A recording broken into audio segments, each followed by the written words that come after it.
नमस्कार दोस्तों, आप सभी का स्वागत है आपके अपने यूट्यूब चैनल क्रिकेट से। तो आज की इस वीडियो में मैं एक कविता और कहानी करूंगी। जो कविता है जलाते चलो। चलिए स्टार्ट करते हैं थ्योरी, उसके बाद हम इसका क्वेश्चन भी करेंगे।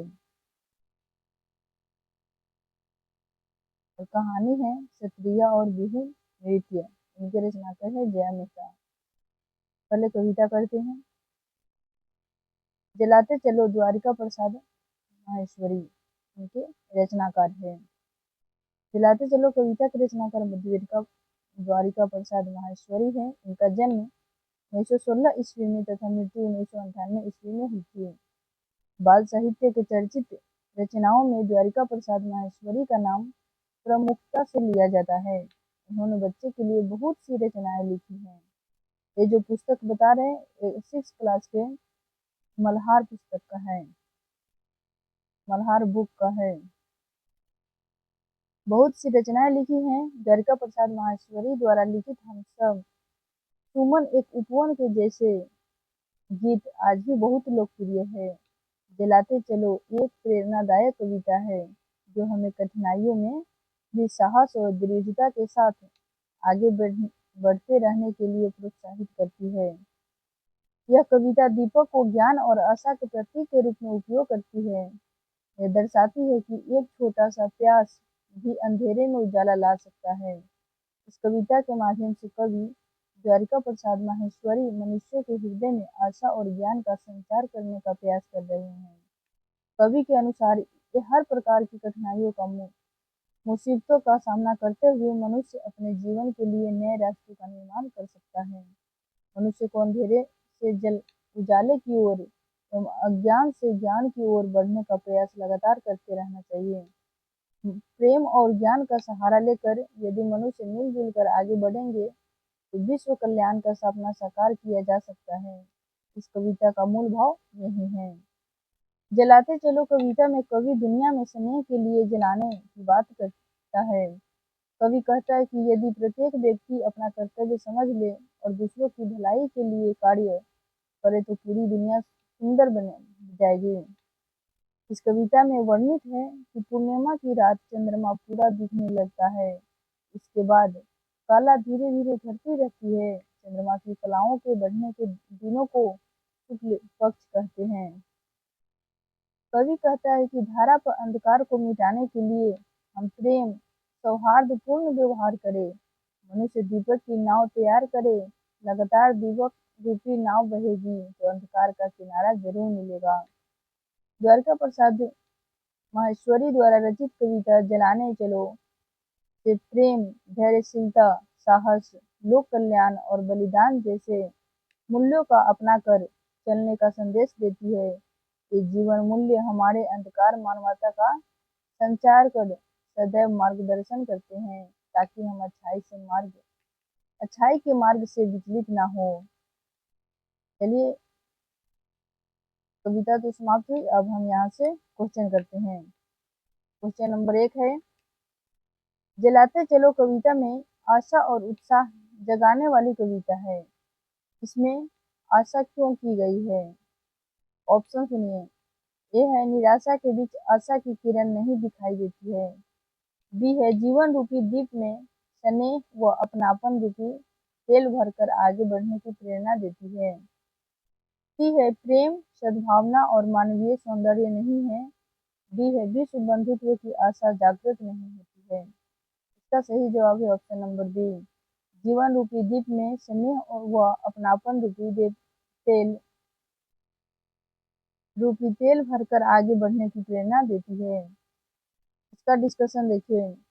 यह कविता जीवन रूपी दीप में स्नेह व अपनापन रूपी तेल भरकर आगे बढ़ने की प्रेरणा देती है।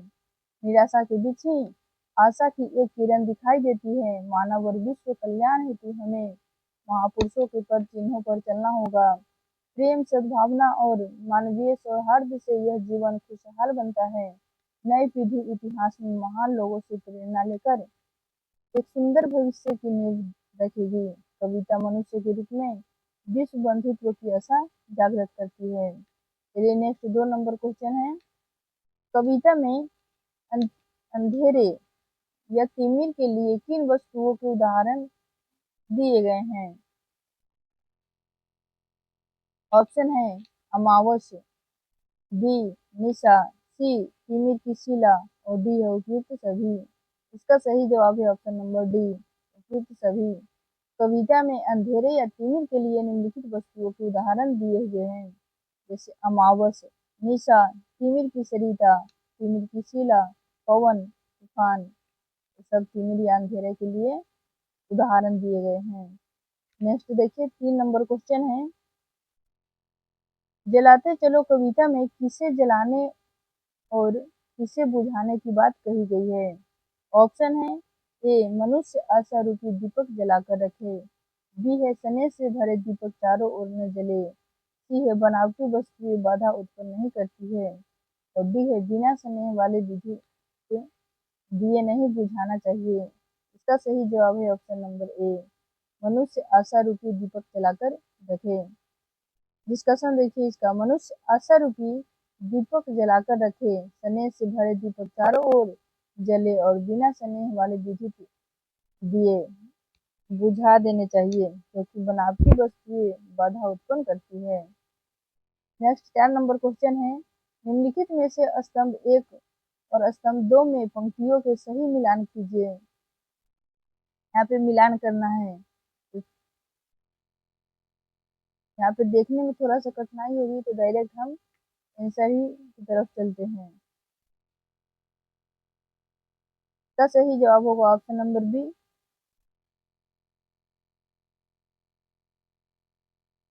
पहला था कभी तो तिमिर का किनारा मिलेगा, इसका आंसर है ऑप्शन ग है, विश्व की समस्याओं से एक न एक दिन छुटकारा अवश्य मिलेगा।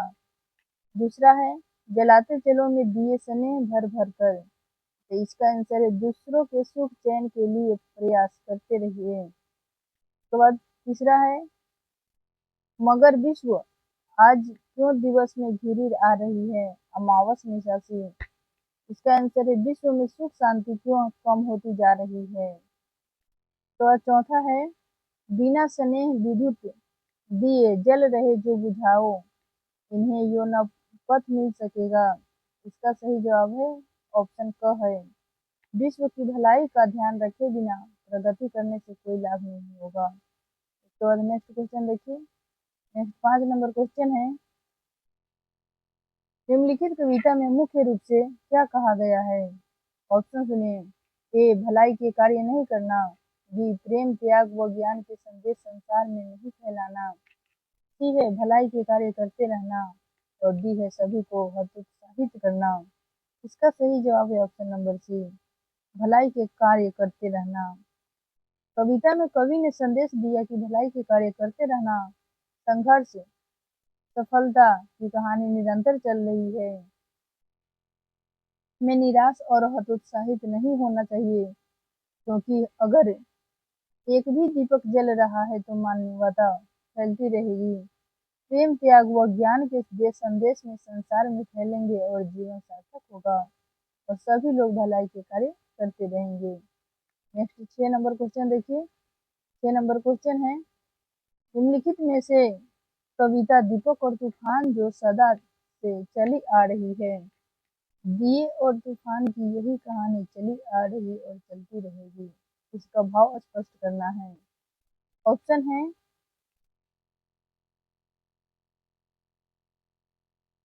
ऑप्शन ए है दिए और तूफान की कहानी से अभिप्राय सत्य और असत्य पाप पुण्य से है, बी में है इसमें अच्छाई बुराई अमीर गरीब का भाव है, सी है अच्छाई और बुराई का टकराव होना स्वाभाविक है, डी है उपरोक्त सभी। इसका सही जवाब होगा ऑप्शन नंबर डी, उपरोक्त सभी।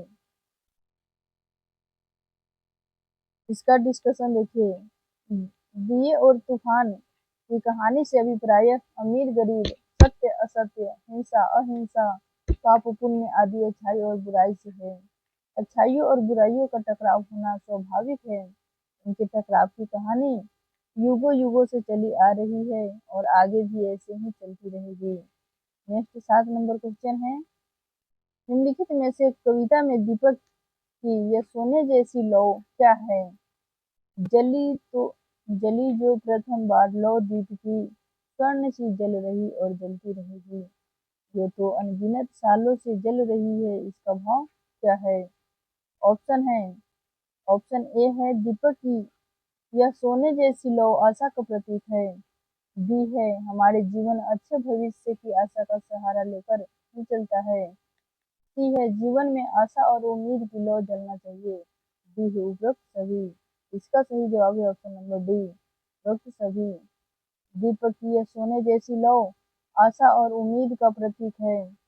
यह लौ अनगिनत सालों से जल रही है। हमारा जीवन अच्छे भविष्य की आशा का सहारा लेकर ही चलता है। यदि किसी कारणवश किसी का आशा और उम्मीद समाप्त हो जाए, तो वह व्यक्ति सकारात्मक विचारों को छोड़कर निराशावादी बन जाता है। इसलिए सभी के जीवन में आशा और उम्मीद की लौ जलना और जलाना दोनों आवश्यक है, चाहे वह लौ मंद मंद ही जले। नेक्स्ट 8 नंबर क्वेश्चन है, द्वारिका प्रसाद माहेश्वरी का जन्म कब और कहाँ हुआ था? ऑप्शन सुनिए। सन 1912 ईस्वी कानपुर उत्तर प्रदेश। बी है सन 1905 ईस्वी लखनऊ उत्तर प्रदेश। और सी है सन 1916 ईस्वी आगरा उत्तर प्रदेश। और डी है सन 1926 ईस्वी वाराणसी उत्तर प्रदेश। तो इसका सही जवाब है ऑप्शन नंबर सी, सन 1916 ईस्वी आगरा उत्तर प्रदेश में द्वारिका प्रसाद माहेश्वरी जी का जन्म हुआ था। द्वारिका प्रसाद माहेश्वरी जी का जन्म 1 सितंबर 1916 के आगरा जिले के रोहता गांव के उत्तर प्रदेश में हुआ।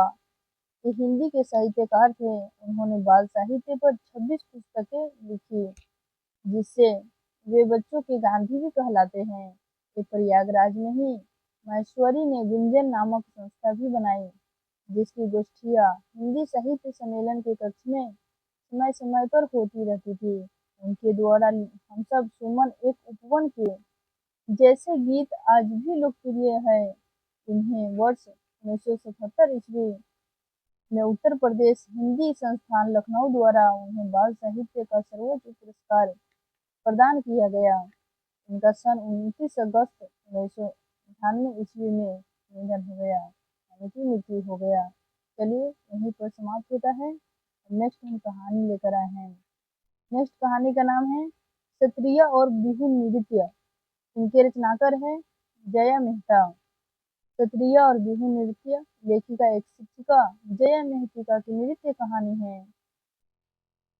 यह अंश भारतीय नृत्यों से जुड़ी उनकी पुस्तक नृत्य कथा से लिया गया है।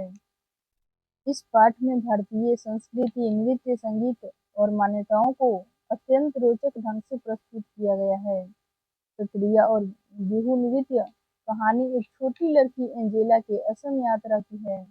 वो अपनी माँ एलेसेंड्रा के साथ असम जाती है, जहाँ वे बिहू और क्षत्रिय नृत्य की समृद्ध परंपराओं का अनुभव करते हैं।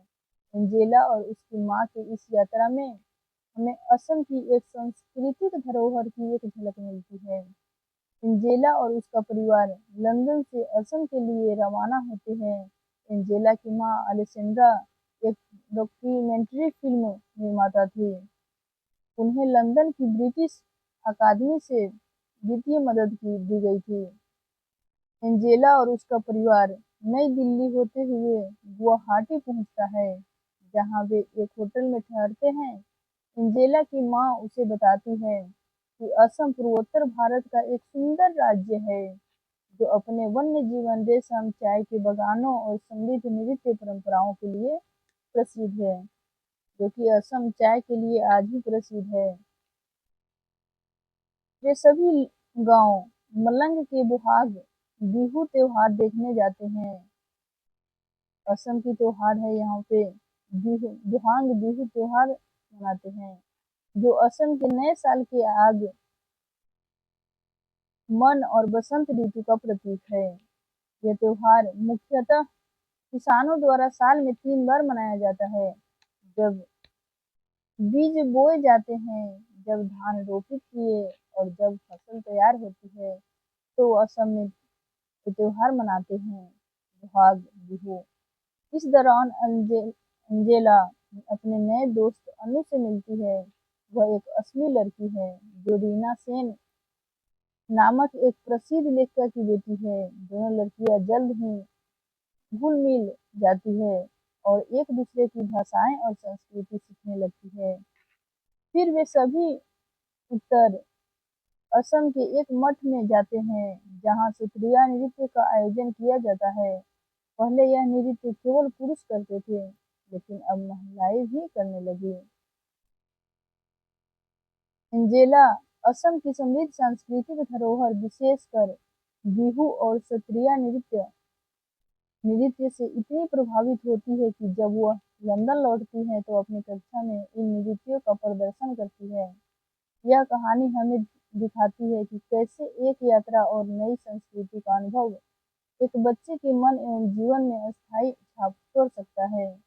असम की यात्रा एंजेला के लिए केवल एक छुट्टी भर नहीं थी, बल्कि वह एक ऐसा अनुभव था जिसे जिसने उसे एक नई दुनिया से परिचित अनुभव था जिसने उसे एक नई दुनिया में परिचित कराया, जिसमें उसने नृत्य, संगीत और संस्कृति के माध्यम से जीवन को समझा और महसूस किया। जया मेहता का जन्म 1977 ईस्वी में हुआ था। यह पाठ उनकी भारतीय नृत्यों से जुड़ी एक पुस्तक नृत्य कथा से लिया गया है, जिसका अनुवाद शिवेंद्र कुमार सिंह ने और चित्रांकन सुरुबा नतालिया ने किया है। जया मेहता स्वयं भी ओडिसी नृत्य में परंपरागत है और कई वर्षों से देश विदेश में नृत्य प्रस्तुत दे रही है। चलिए, कहानी तो नृत्य समाप्त हुआ। अब हम यहाँ से क्वेश्चन करेंगे। क्वेश्चन स्टार्ट करते हैं पहला नंबर से। पहला नंबर क्वेश्चन है, माँ एलिसेंड्रा के बारे में कौन सा कथन सत्य है? सत्य यानी सही है। ऑप्शन सुनिए। माँ एलिसेंड्रा असम के बारे में कुछ नहीं जानती थी। बी है, माँ एलिसेंड्रा असम के जीवन के बारे में बहुत कुछ जानती थी। और सी है, माँ एलिसेंड्रा ने एंजेला को असम की खूबसूरती के बारे में नहीं बताया। और डी है, माँ एलिसेंड्रा ने असम के जन जीवन के महत्व को नहीं जानती थी। तो इसका सही जवाब क्या होगा? इसका सही जवाब होगा ऑप्शन नंबर बी। माँ एलिसेंड्रा असम के जीवन के बारे में बहुत कुछ जानती थी। उसके बाद इसका डिस्कशन देखिए। माँ एलिसेंड्रा वे असम के जीवन के बारे में बहुत कुछ जानती थी। यात्रा के दौरान माँ एलिसेंड्रा ने एंजेला को असम की खूबसूरती, व्यवसाय, संस्कृति आदि के बारे में बताया था। उनकी डॉक्यूमेंट्री का विषय असम के जन जीवन में नृत्य के महत्व को तलाशना था। इन बातों से यह पता चलता है कि माँ एलिसेंड्रा असम के जीवन के बारे में बहुत कुछ जानती थी। नेक्स्ट 2 नंबर क्वेश्चन है, अन्नू और एंजेला ने तुरंत एक दूसरे की तरफ देखा क्यों? ऑप्शन ए है, अनु और अंजेला दोनों की आयु एक समान नहीं थी। बी है, समान उम्र के बच्चे सहज ही एक दूसरे की ओर आकर्षित नहीं होते हैं। और सी है, समान उम्र के बच्चों में बहुत सारी समानताएं होती है। और डी है, अनु और एंजेला दोनों की आयु एक समान थी। इसका सही जवाब होगा ऑप्शन नंबर डी। अनु और एंजेला की दोनों की आयु समान थी। इसका डिस्कशन देखिए। अनु और एंजेला दोनों की आयु एक समान थी। समान उम्र के बच्चे सहज ही एक दूसरे की ओर आकर्षित हो जाते हैं। उनमें बहुत सारी समानताएं भी होती है, इसलिए दोनों ने तुरंत एक दूसरे की ओर देखा था। नेक्स्ट देखिए, 3 नंबर क्वेश्चन है, असम भारत के पूर्वोत्तर क्षेत्र में है, जिसे अपने वन्य जीवन, रेशम और चाय के बागानों के लिए जाना जाता है। इसके साथ साथ असम में नृत्य भी एक समृद्ध परंपरा है। इसका ऑप्शन देखिए क्या है।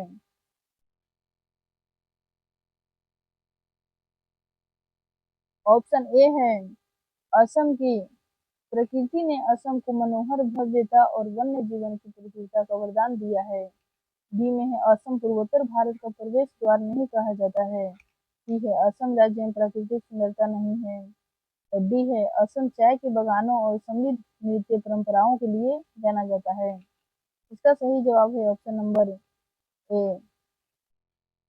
प्रकृति ने असम को मनोहर भव्यता और वन्य जीवन की प्रचुरता का वरदान दिया है। इसका डिस्कशन है असम पूर्वोत्तर भारत का प्रवेश द्वार है। असम राज्य अपनी प्राकृतिक सुंदरता, वनस्पति, चाय के बागानों और समृद्ध समृद्ध नृत्य परंपरा के लिए जाना जाता है। प्रकृति ने असम को मनोहर भव्यता और वन्य जीवों की प्रचुरता का वरदान दिया है। असम के चाय के बागानों के देश के आधे से ज्यादा चाय का उत्पादन होता है। असम में मनाए जाने वाले बिहू त्योहार इस प्रकार मनाए जाते हैं। रोंगाली या बुहाग जो कि अप्रैल, भोगाली या माघ जनवरी, पोंगाली या काटी अक्टूबर। इन्हें पूरे वर्ष में पूरे असम में धूमधाम से मनाया जाता है। नेक्स्ट चौथा नंबर क्वेश्चन है, पूरी दुनिया की संस्कृतियों में लोग नृत्य और संगीत से अपनी भावनाएं को व्यक्त करते हैं। इसका ऑप्शन सुनिए। ऑप्शन है ए नृत्य और संगीत में संस्कृति के समान विविधता नहीं होती है। बी है नृत्य और संगीत की संस्कृति से गहरा संबंध नहीं है। सी है इन कलाओं के माध्यम से सुख दुख प्रेम और अन्य भावनाओं का व्यक्त करते हैं। और डी है कला के माध्यम से सुख दुख की भावना व्यक्त व्यक्त नहीं होती है। इसका सही जवाब क्या होगा चार का? इसका सही जवाब होगा ऑप्शन नंबर सी। इन कलाओं के माध्यम से सुख दुख प्रेम और अन्य भावनाओं को व्यक्त करते हैं। नृत्य और संगीत का संस्कृति से गहरा संबंध होता है। ये जीवन जीने के तरीके हैं। नृत्य और संगीत में संस्कृतियों के समान विविधता है। इन कलाओं का प्रयोग पूरे इतिहास में सुख दुख प्रेम और अन्य भावनाओं को व्यक्त करने के लिए होता है। विभिन्न संस्कृतियों को और समाजों की विकास यात्रा में नृत्य और संगीत की महत्वपूर्ण भूमिका रही है। नेक्स्ट 5 नंबर क्वेश्चन है, एंजेला के मन में कई तरह के विचार चल रहे थे। उसके मन में कौन कौन से विचार चल रहे होंगे? ऑप्शन है ए में है एंजेला के मन में उत्सव का माहौल नहीं आया था। बी है एंजेला भारतीय नृत्य परंपरा, मनमोहक संगीत और भारतीय समाज पर सोच रही थी। और सी है एंजेला नृत्य देखकर मंत्र मुग्ध नहीं हुई थी। और डी है एंजेला भारतीय नृत्य परंपरा पर नहीं सो रही थी। इसका सही जवाब है ऑप्शन नंबर बी। एंजेला भारतीय नृत्य परंपरा, मनमोहक संगीत और भारतीय समाज पर सोच रही थी। मलंग गांव में उत्सव का माहौल देखकर एंजेला हैरान रह गई थी। उसने इतने लोगों को एक साथ पहले कभी नहीं देखा था। सुंदर पोशाकों में लड़के लड़कियों का आकर्षक नृत्य देखकर वो मंत्रमुग्ध थी। उसके मन में भी वसंत के आगमन पर नृत्य करने की इच्छा हुई। एंजेला भारतीय नृत्य परंपरा, मनमोहक संगीत और भारतीय समाज पर इसके प्रभाव पर सोच रही थी। नेक्स्ट 6 नंबर क्वेश्चन है, बिहू एक कृषि आधारित त्योहार है कैसे? ऑप्शन है बिहू नृत्य अनाज तैयार होने पर भी नहीं मनाया जाता है। बी है बिहू साल में 3 बार नहीं मनाया जाता है। और सी है अनाज तैयार होने पर बिहू उत्सव आनंद से मनाया जाता है। और डी है बिहू नृत्य ग्रामीण व जनजीवन से नहीं जुड़ा है। इसका सही जवाब है ऑप्शन नंबर सी। अनाज तैयार होने पर हो जाने पर बिहू उत्सव आनंद से मनाया जाता है। देखिए इसका डिस्कशन, असम का बिहू नृत्य ग्रामीण जनजीवन के साथ साथ फसल लगाने से लेकर फसल वसंत के आगमन तक से जुड़ा हुआ है। भारत की जनसंख्या का एक बड़ा हिस्सा किसानों का है, क्योंकि असम में बिहू साल में 3 बार मनाया जाता है। सबसे पहले किसान बीज बोते हैं, फिर जब धान रोपते हैं और फिर अनाज तैयार हो जाने पर बिहू उत्सव आनंद से मनाया जाता है। नेक्स्ट 7 नंबर क्वेश्चन है, भारत से जाने के बाद भी एंजेला के मन में असम ही क्यों छाया हुआ था? ऑप्शन है एंजेला में लंदन में बिहू नृत्यों का वीडियो रिकॉर्ड के साथ प्रदर्शित नहीं किया। बी है, सत्रिया और बिहू नृत्य से अत्यधिक प्रभावित रही। और सी है, वो हर पल भारतीय नृत्य का अभ्यास नहीं कर रही थी। और डी है, एंजेला ने सत्रिया और बिहू से नहीं प्रभावित थी। इसका सही जवाब क्या होगा? तो इसका सही जवाब होगा ऑप्शन नंबर बी।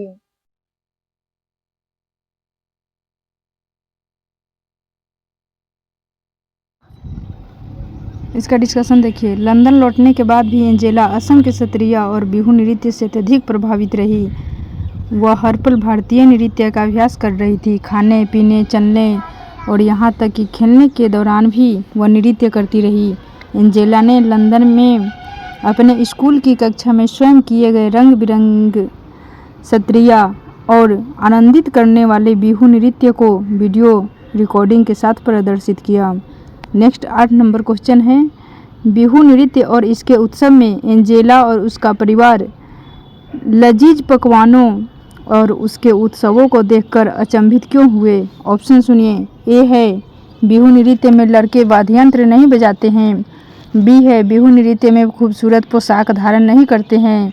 और सी है, बिहू नृत्य में रंग बिरंगी डिजाइन वाली पोशाक मौज मस्ती से अचंभित था।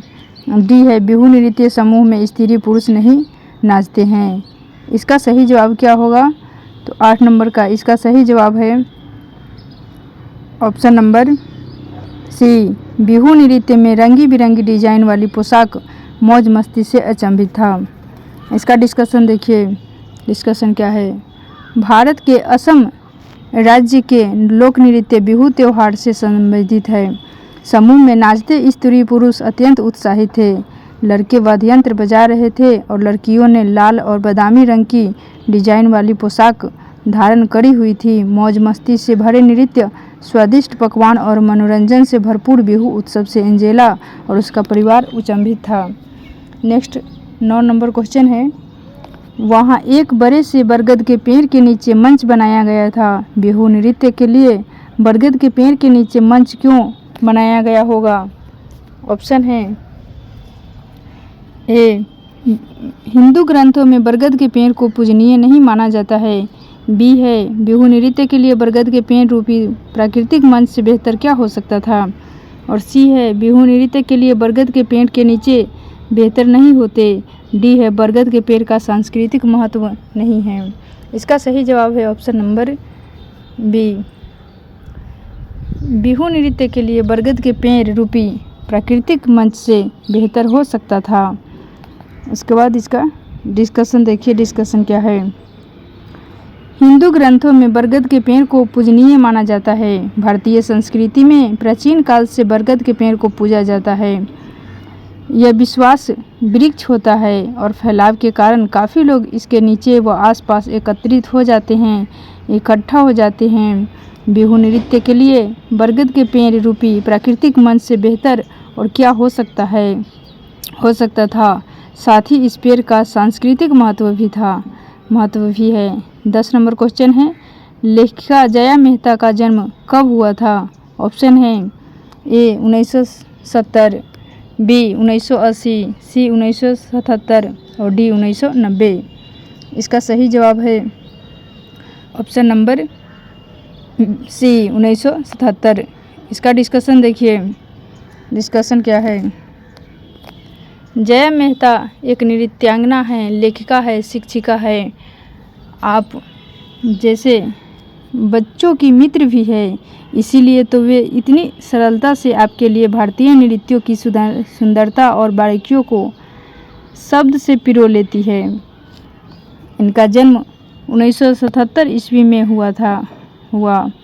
यह पाठ उनकी भारतीय नृत्यों से जुड़ी एक पुस्तक नृत्य कथा से लिया गया है, जिसका हिंदी अनुवाद शिवेंद्र कुमार सिंह ने और चित्रांकन सुरुआ नतालिया ने किया है। जया मेहता स्वयं ही ओडिसी अंगत है और कई वर्षों से देश विदेश में नृत्य प्रस्तुत दे रही है। Thanks for watching us. मिलेंगे नेक्स्ट वीडियो में। मेरे चैनल पर नए हो तो चैनल को सब्सक्राइब कर बेल आइकन प्रेस कीजिए और ज़्यादा से ज़्यादा दोस्तों के साथ शेयर कीजिए। जय हिंद, जय भारत।